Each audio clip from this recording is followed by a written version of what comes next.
Good afternoon. This is the House Appropriations Committee. It's Tuesday, April 7th, 2026. It's 1 o'clock in the afternoon. And we are hearing from some folks this afternoon about various issues and items that came up or not during the budget, but we didn't have time to go into deeper dives. So we have our state auditor with us today who had mentioned a little bit about some performance reports and but wasn't part of the budget. So we've asked him to come back and talk a little bit more about that. So welcome, Doug. And thank you. Happy to have you here. Thank you very much. And I appreciate being able to do this remotely. I have some vision issues. I'm trying to reduce the number of miles on the road. So thank you. Oh, probably good for us too. So thank you. But I did wear a tie for the hardest working committee in the building. Okay. Thank you. And you have a good backdrop. Yes. It looks like you're here. So our performance report from my office is pretty straightforward. I'm happy to answer questions about it, but I did some time ago ask to come in and discuss this memo that I think you all have received from Autumn by now. I've been interested in performance measurement for a very long time. In fact, one of the first jobs I did for then Auditor Ed Flanagan in the 90s when I did some contract work for him was on what is now considered a routine part of your budget work, which is 307B. And it was new back then, and people were uncomfortable because they hadn't quite gotten the hang of it. But so it's important to me. I think it's very valuable to you guys and to taxpayers and to program managers for that matter. Mm-hmm. So we are embarking on a new audit related to performance measurement, in part because of what I found doing my work. And I will say with respect, the fifth floor's efforts in this regard have improved. No question about it. Justin, the chief performance officer, has done a pretty good job. There is something that he doesn't have the resources to get to, and maybe he will eventually, but it's a challenge, and that is he simply posts what departments and agencies provide to him.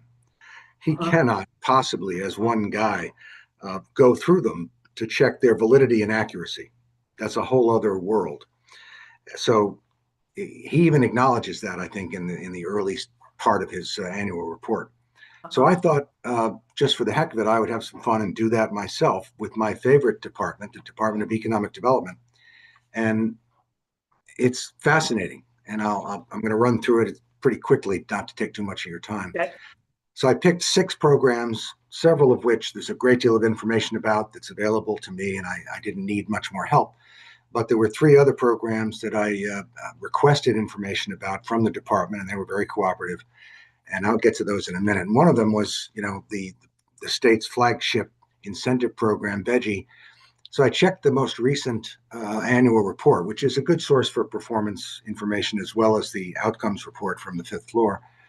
And I think it's the very first sentence or the second sentence of the report said something to the effect that every dollar awarded by VEPSI in the VEGI program produced $43 in economic activity. And I thought, I'm sorry, remember in the movie The Exorcist when the kid's head spun around? That's pretty much what mine did. That's an incredible and inconceivable return on investment. So I gave it some thought, and they were referring to capital investment. Not all VEGI applicants project and propose capital investment. Many do.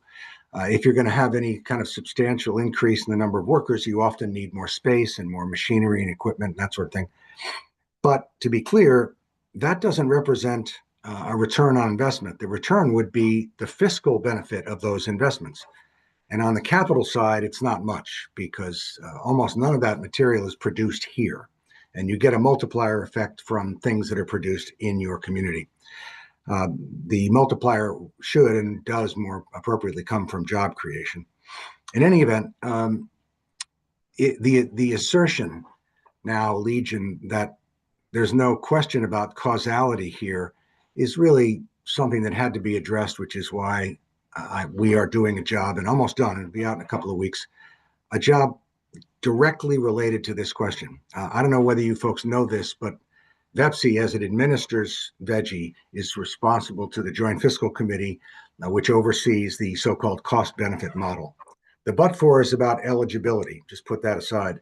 But the question of how much an award should be to ensure the state gets a return and that the taxpayers aren't paying for stuff that would have happened anyway. Part of that cost benefit model includes something called the background growth rate, which effectively is kind of like a discount on the incentive that the model says is appropriate for each applicant.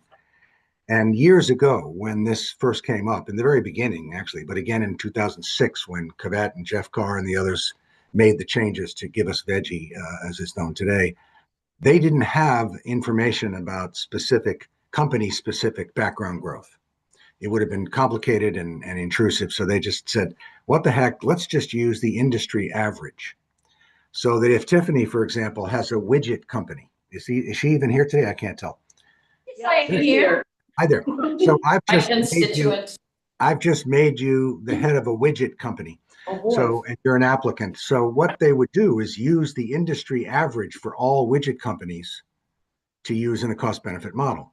And there was an understanding then as now that it doesn't matter how successful your company is. If you're surviving, then over time, sometimes it's just a marginal growth rate every year, like 1% averaged over 15 years. Sometimes it's much more if you're a successful company. So they use the industry average. And I was always concerned from the very first report I wrote in 2000, only 26 years ago. I was almost young then. I wondered, how would it be if we used the company-specific background growth rate? We couldn't get the data. So a couple of years ago, I said, maybe it's time. Maybe we can get the data now. We tried to get it through Dun & Bradstreet and some other stuff, and it wasn't appropriate. So we went to the tax department, which, to their credit, thanks to some good investments in hardware and software, has a much better IT system now than they used to. In fact, Tom Cavett told me recently that requests that he would make for his revenue work that would take weeks in the old days now can be done in hours, which is fantastic. So they agreed to give us the information for what turned out to be a sample of about 20 companies that had been through veggie over the years. And if they had enough history in the state, we could then replicate the company-specific background growth rate to the industry average, and then run them both, or have Nick Rockler, who is Tom Cavett's partner, run them through the cost-benefit model. And the question is, how different would it be? And the answer is dramatically different.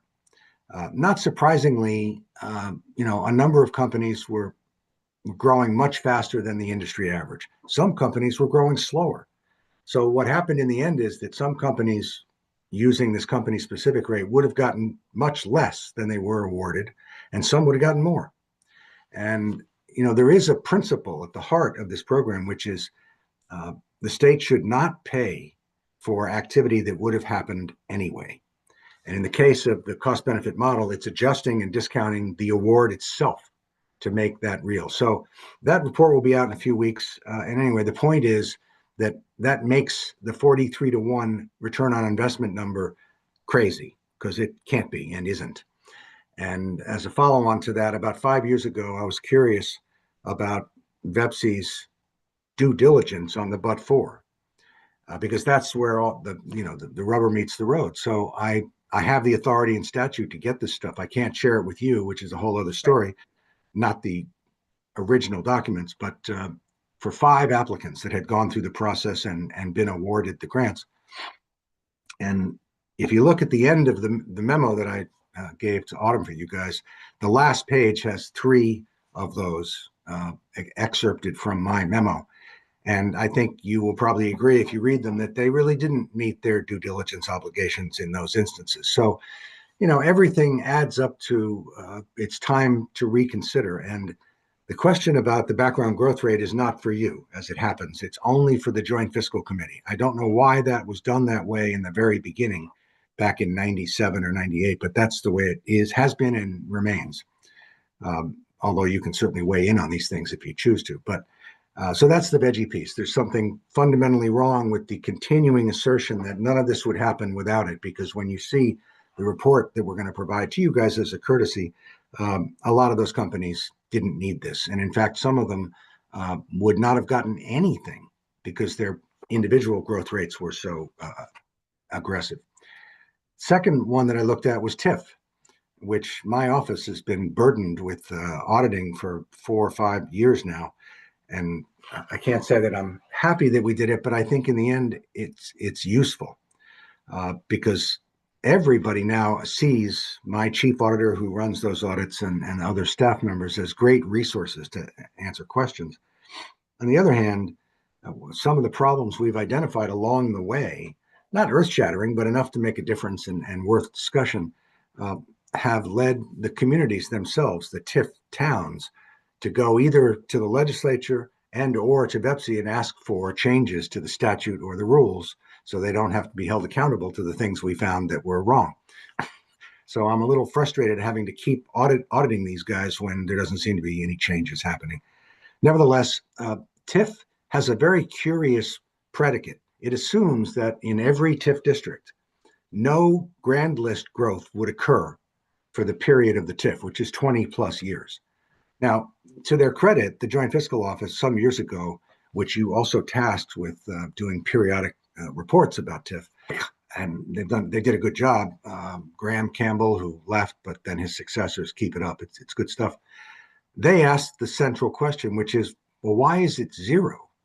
And they dug in and looked at the then extant TIF towns and found that even Bennington had something just over the zero margin, but all of the TIF towns did in fact show background growth of their own. So when somebody tells you that TIF is responsible for $100 of benefit to the town, they really need to discount what would have occurred without TIF. And I say that only because if you're looking at performance measures, you want something that's meaningful to you and not just, we're true believers and we love this program and here's some numbers. It's got to be grounded in the facts. And TIF doesn't do that. Even after, and now it's been some years since Joint Fiscal did that research and made that information available, the annual reports from TIF continue to assert that the entirety of the benefit is because of TIF. And that leads to one that we just did recently, the third lifetime audit of Winooski, which is closed out now. And I think it was BEPSI, reported that as a result of the TIF, there would be 2.6 million in additional tax revenues going to the taxing authorities as a result of this project. And everybody knows that a lot has changed in Winooski and much for the better. But first of all, not all 2.6 million goes to the Ed Fund. The Ed Fund is about 2/3 of that, but a good bit of it is retained by the town, which is fine. That's just the way the program works. But to say it's 2.6 when only 1.6 goes to the Ed Fund is a little misleading.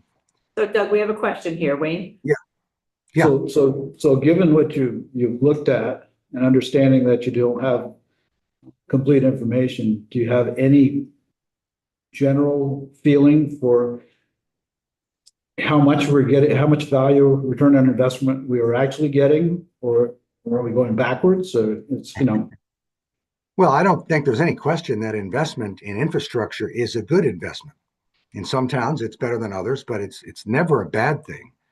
The question is this method of paying for it the most cost-effective and efficient?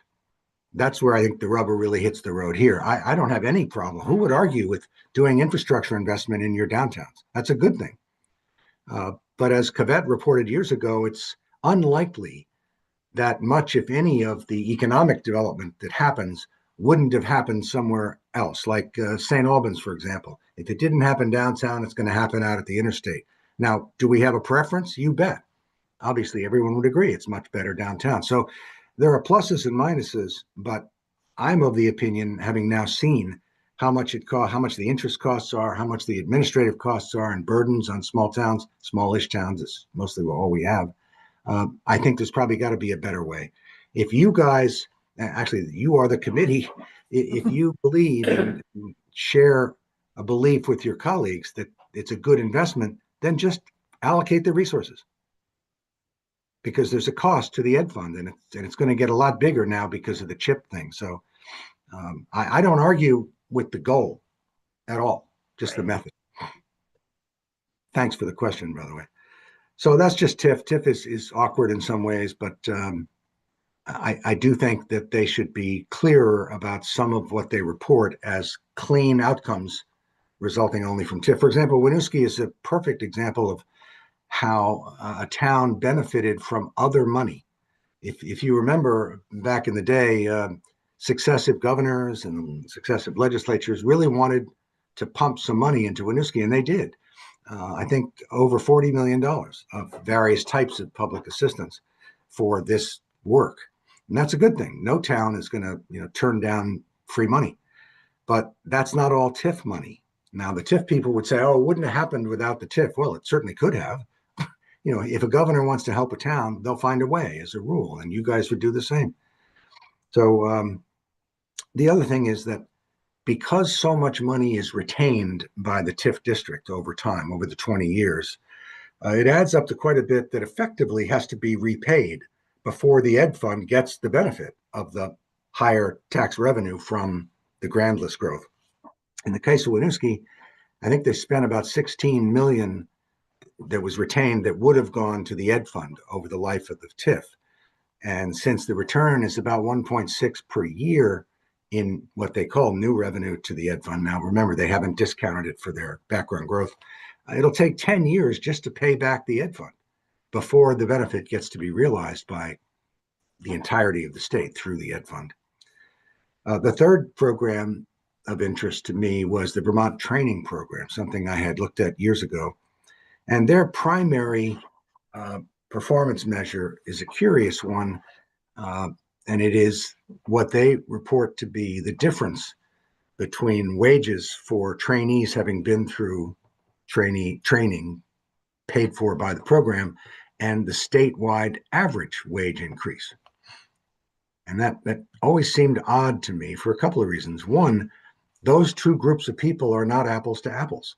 67%, 2/3 of all of the people that go through VTP financed training are in manufacturing.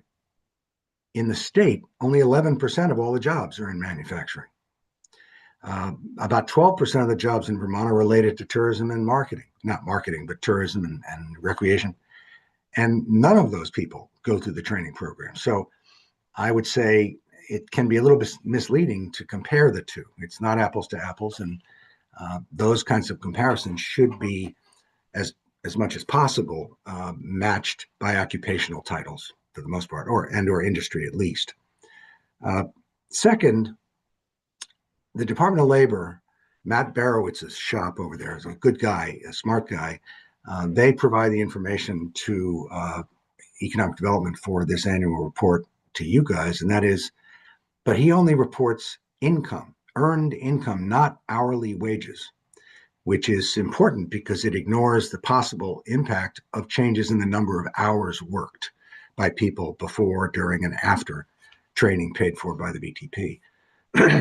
In addition, they don't really consider alternative causes. And I don't know the extent to which they're factors, but they should be considered, and they're not. And one of them is a lot of the people who go through the program are new hires. And that presents a separate problem in terms of legality, because the statute says you can't pay for training that would have occurred anyway. And there's no business that can hire people without training them. Not McDonald's, not Global Foundries, and everything in between, but that's another matter. So the new hires presumably are coming from jobs where they didn't make as much or they wouldn't want this new job. Second, it's not uncommon, not in every business, but in many, for the new employee to be paid an entry-level wage. And when the 6-month period is up, whatever it may be for a different company, they become permanent and get a raise. Furthermore, for reasons really unclear to me, the time period is 5 quarters, which doesn't make any sense, because if you talk to Matt, who does all the labor market stuff for the state, they make adjustments, as does BLS and the other guys at the federal level, every 4 quarters, because what happens in December keeps happening every December, and the same thing for March. There are patterns and trends to these things. So if you make it 5 quarters instead of 4, you are adding risk to the methodology and the calculation. I don't know why they do that. In any case, there's a number of issues with the Vermont Training Program that I think are worthy of consideration, but they focus a lot of attention on this wage question. And it isn't surprising that year after year after year, the wage increase for people who have participated in training paid for by the program is much higher than the statewide average. And I just have to believe that there are other contributing factors that need to be considered. There are some, then there's the one I hadn't really looked at in years, and I think they changed the name a few years ago, but it's the program in DED that assists businesses that are looking to contract with the federal, state, or local governments. It's It now used to called, be called VTAP. It was the Vermont Technical Assistance Program when I was running our economic development, and they've changed it to Apex Accelerators. yes, well done. It sounds so hip now, the Apex Accelerator, but they report remarkably on the total activity, all the contracts, its value. I mean, the last report was thousands of contracts, as you would imagine, and hundreds of millions of dollars. And I requested and got from them a lengthy Excel spreadsheet with a lot of this kind of information. And as it turned out, much of this activity is done by a small number of large, sophisticated, experienced firms. They clearly don't need anybody's help. Two of them alone had more than 200 contracts with the Department of Defense. A group of contractors had, I guess it was $200 million worth of contracts with municipalities. So, once you're in the game and you've done it the first 50 times, the people at Apex are great. I'm sure they add value and are helpful, but they're not really doing that every year. So why are they reporting as if everything done was accomplished with their direct assistance? So I sent them a note. I said, how can this be? You can't possibly have participated directly in all of these contracts. And they said, well, no, I guess you're right. Some of them were indirect. I don't know what indirect means, but I think you're being misled. And is it the end of the world? No. I mean, it's not like Veggie or some of the other programs, but still, shouldn't, in my view, it's one thing to have lobbyists represent the interests of their clients. That's what they pay for. But if the state is coming to you with reports about the performance of programs we pay for, shouldn't we be able to rely on them for accuracy? So question here, Wayne, go ahead. So these are all policy things within the administration, or is anything like the 5 quarters? Is anything in statute or in some law that sets that up, or is it all policy? No, that's a choice. It's not in statute. There are some things along the way that I mentioned in Veggie, for example, and TIF that are in statute. But for the training program, no, that's just the way they do business. And as I said, I brought this up in a memo 10 years ago. No changes were made at all. So and we've seen this in Department of Housing and Community Development with the VHIP program, the Vermont Housing Improvement Program, which has been very successful. But one of the pieces that they put on their data is that they have 4,635 years of affordability in what they've done. It makes no sense whatsoever. That's just not even a number. And they couldn't tell us how they got it. I mean, it's like you took one place and added all the months for all the years. And so data is important, and the right data is important. Also, how to, a lot of this comes down, you hear me talk about statistics every once in a while. You got to know that what assumptions are involved, the basic questions to ask. What part of this, do you need a mean, or do you need a mode, or do you want a range, Median, or all those kinds of things that are important. If they don't have the basic level of knowledge of that, you get gibberish. But we should know if there are places in statute that it's one thing with administration, it's another thing if it's in statute. If we're aware of the things in statute that might be changed, then those are parsed out, and they could be on our radar, right? Right. So there's sort of two parts. There's the what we can do legislatively or statutorily, but there's also helping people understand what data actually is and what the correct kind of data is, because I'm hearing a pattern here, Doug, of, ROI of 43 to 1, or, counting everything, and you don't get to count everything. So it seems like there maybe some lessons in it's like data collection. Like a priority. First thing you need to know is what question are you going to try to answer? Right. Then once you know what I'm glad you mentioned mean and median, by the way. I forgot something with regard to the Vermont Training Program. Yeah.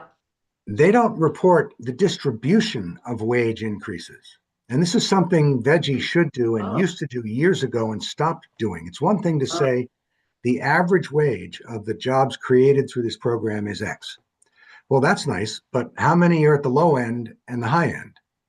And they used to do that and they no longer do.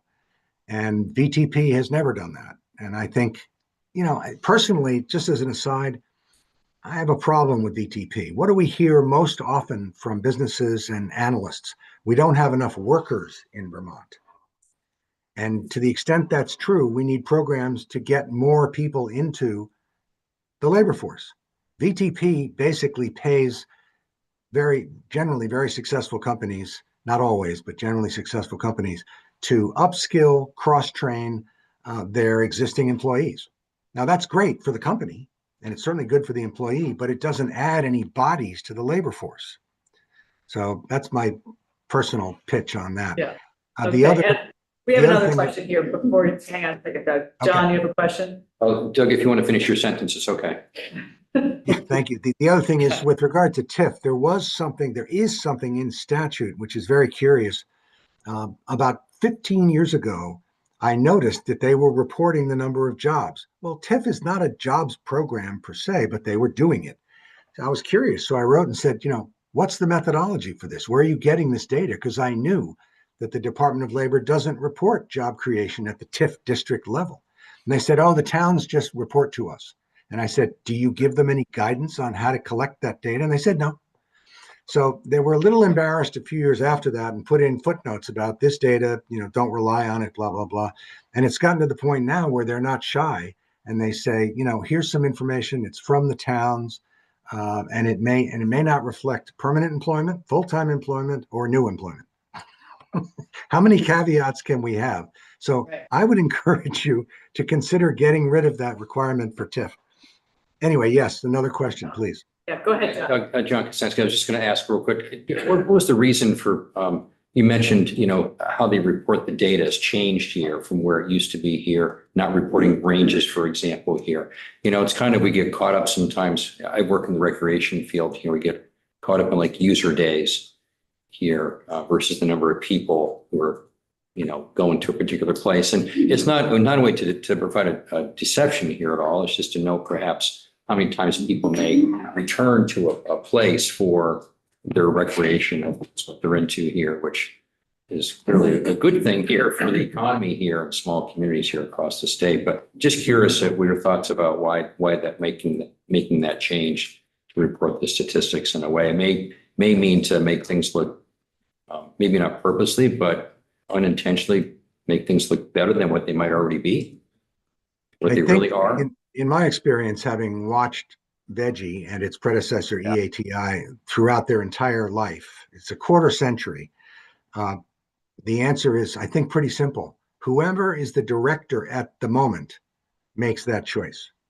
It's probably rare that the chair of the council itself, the Economic Progress Council, gets down into the weeds on that, although the annual report is a big deal and you would think they might have input. But I saw when one executive director left, the very next year, it was an entirely different report. And they have that freedom, and that's fine. Sure. But it's really up to the committees of jurisdiction, including yours, to say, we liked it the other way.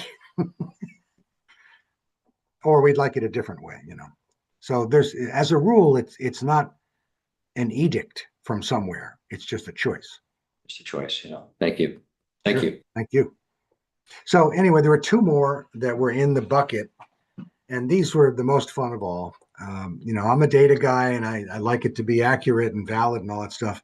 Well, the response to these two programs, one is trade expansion, STEP, so-called, and the other is brownfields. There are two of them, state and federal. I looked at the state, which is the much bigger of the two.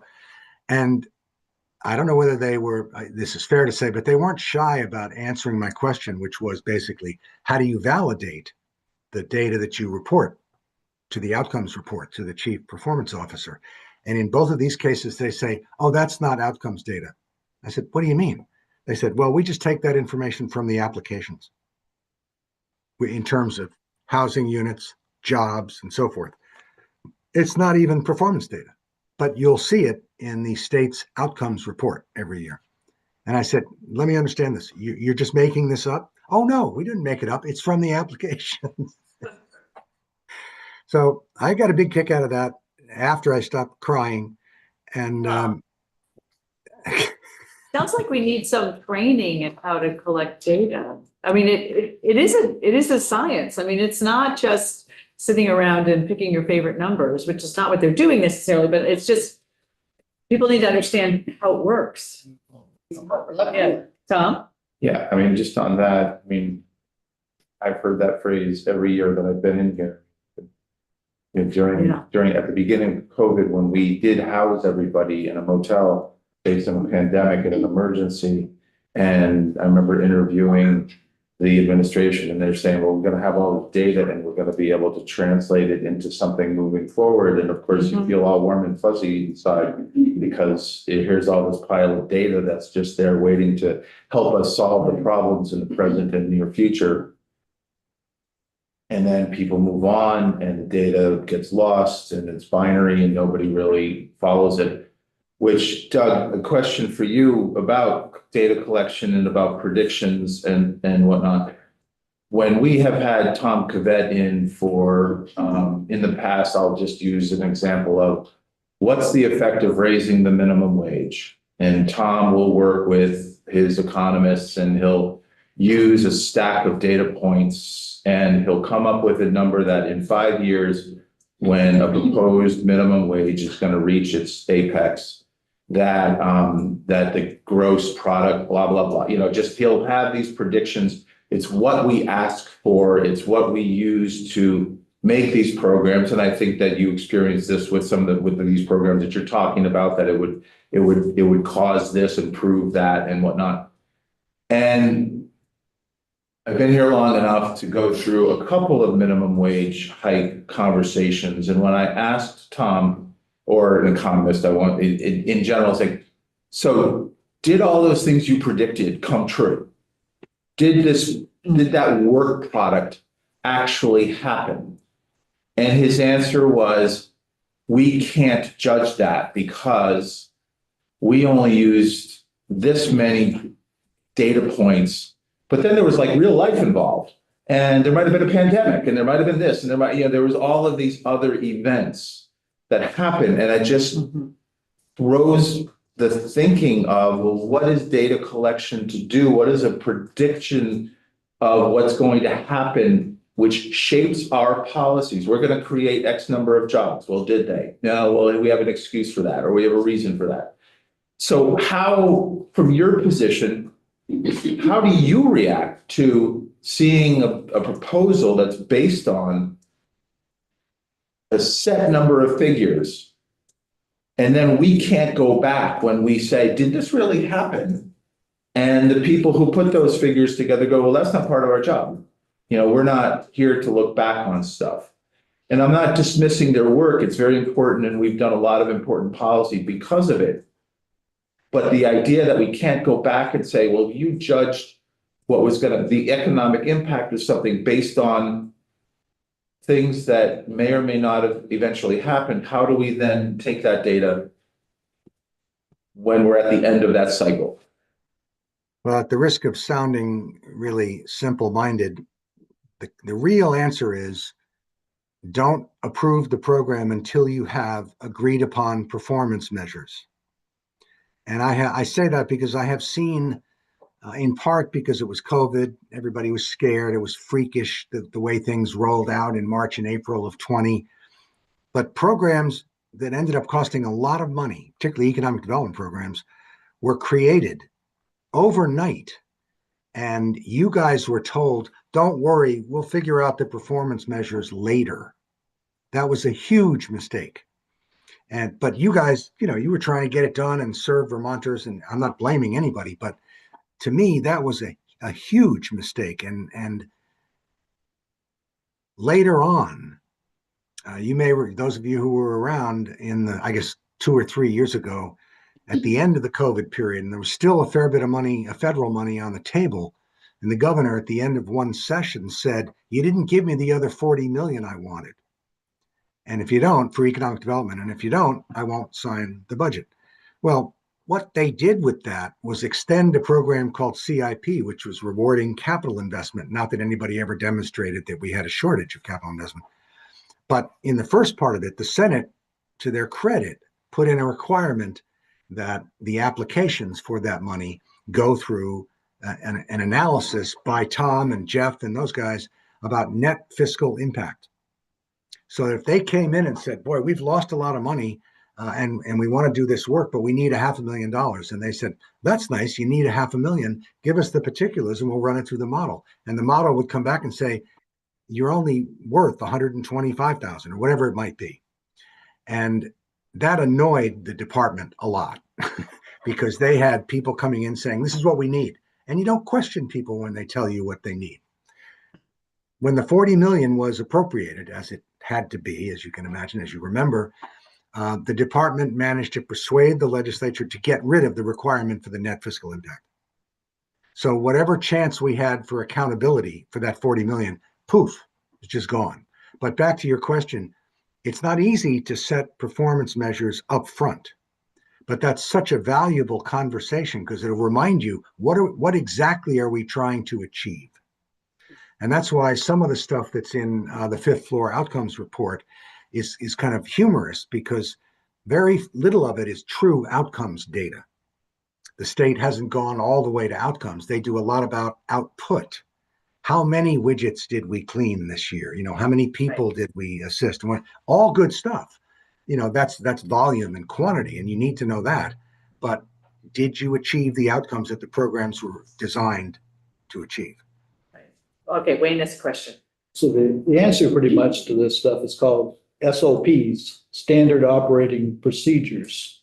And some agencies have standard operating procedures, and I would say some don't, not on all levels, but obviously the statistical issues and the data collection issues could be addressed through standard operating procedures, as well as other things. So you might recommend some of those to some folks. Well, as a matter of fact, we are undertaking a job to review some of the common problems that we've encountered during my tenure. And one of them is the failure in many parts of state government to have policies and procedures that are intended to assist them do performance stuff, not just finance. Because, Adam Gresham, those guys have policies and procedures, internal controls, as they're called, for the finance side, but not for the performance side. And there will be recommendations about that coming forward later this year. Thank you.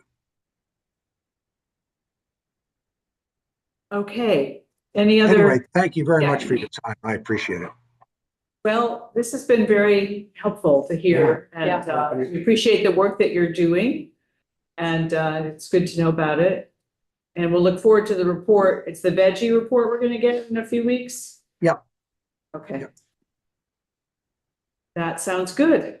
All right, I'm not seeing Thank any you. more questions. Thank you, Doug. We appreciate My it. Take care. Thank you. Okay, Thank you very much. bye-bye. So committee, we'll take a break in a minute, but I'll have a couple updates for you. And so we're going to talk about extraordinary financial relief for nursing homes. We also been asked to do some other deep dives, which we'll probably take up next week. One's related to clean water. And there's another one. I think I've already talked to you. And you sent me something, James, but which was also, but that seems like a few people want us to talk about that. So we'll have a couple more deep dives. Tomorrow, we're going to take up the SALT bill. And that we'll vote on and get out of here. So we're going to be voting on a bill again. That is S218. So you can take a look at that.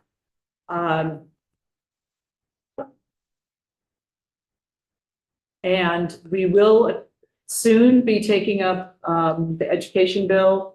It's now in Ways and Means, and then it will come to us, and I'll have more details on that tomorrow. I don't today, but I sent you all the draft from education, so you should take a look at that in the map and read it.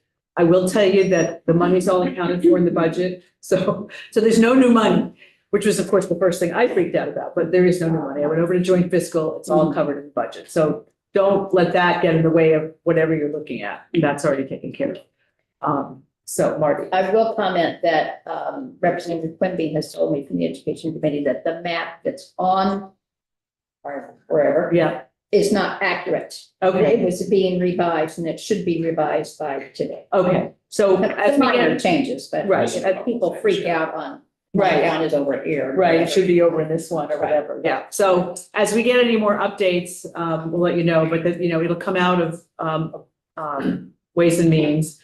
I'm hoping we'll have like 2 days to look at it. I'm not sure yet, but we may have 2 days to take a look at it. So maybe we do the policy part one day and all the tax policy part another day or something, but then we're gonna have to go and get it out here. So that's why I want to make sure everybody stays updated on it. Lynn? Yeah, when I went through over the weekend, it looks like Ways and Means has it all week. They do, but we still may get it by the end of the week. So I read through it and I can't promise you we're going home at lunchtime on Friday. We won't be home at 5 o'clock, but I can't promise you it'll be lunch. So, more to come once I hear, I'll probably know more tomorrow, and then when we're back meeting tomorrow afternoon on the salt bill, I can fill you in on whatever I've learned, after that, so. We don't want too much time off anyway, we get bored. You get bored, yeah. You create trouble, we all create trouble. we get in mischief. But only good trouble. Only good trouble. So, so we have folks coming at 2 o'clock, about the, nursing home. I guess we don't have anybody from. Oh, we have somebody from Dale. Okay, I thought we were gonna have. Anyway, and there may be some documents on the website too, Autumn, for Dale. Those are all up there. Okay. Okay, great. Thank you. So we'll go off live and I'll be live again at 2 o'clock.